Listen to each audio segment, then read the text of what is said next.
Not every rock band appreciated Rolling Stone. Like Led Zeppelin had a real problem with you guys. Yeah. I mean, which is weird. I'm sure in retrospect, you're like, oh, fuck.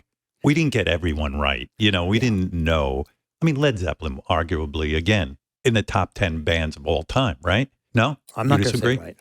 I'm not, Well, no, I mean, who are the other 9?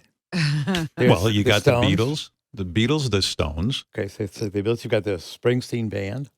Right. You've got some session bands like Booker T and the MGs. Okay. Dire Straits happens to be a personal favorite of mine. I know where this is going, by the way. Where is it going? Yeah. You tell me. Well, I know what you think is the 10th greatest band. What? What is? Your pals, Bon Jovi. You know what pisses me off about that? I show up in Cleveland why Cleveland, I don't know. Maybe you can tell me, but I show up to the Rock and Roll Hall of Fame to induct John and the boys. Who's not there? Jann. I mean, and they say, oh, Jan's not feeling well. I go, Jan's not feeling well. I feel worse than whatever Jann is going through. I was so pissed that you weren't there. I'm sorry. I had broken my leg. So getting around at that time was really difficult. Well, the rumor was you were dying. Everyone said Jan's dying. I said, oh, I should get in touch maybe, but I'm now mad at him that I'm at the Rock and Roll Hall of Fame. Yeah, everyone thought so. And, I was and it was John who was spreading it, Bon Jovi. He himself. I think so. A revenge thing.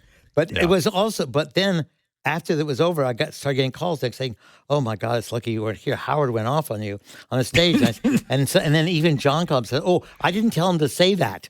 So I thought I better listen to this. So I got a hold of it right away. And it was one of the funniest riffs that I heard in a long time. I was flattered to death. And I knew you had a good sense of humor, but then I didn't hear from you. And I thought, oh, fuck, he's pissed off. He didn't like it. He didn't like me making jokes about him. But then you wrote me and you said, no, I loved it. And I was like, oh, thank God he still has a sense of humor. It was great. It was so funny. I cracked it. I'm like, people who are your partisans, will take offense for you very quickly at other things. Whereas, look, to be celebrated by you at the Hall of Fame was pretty cool.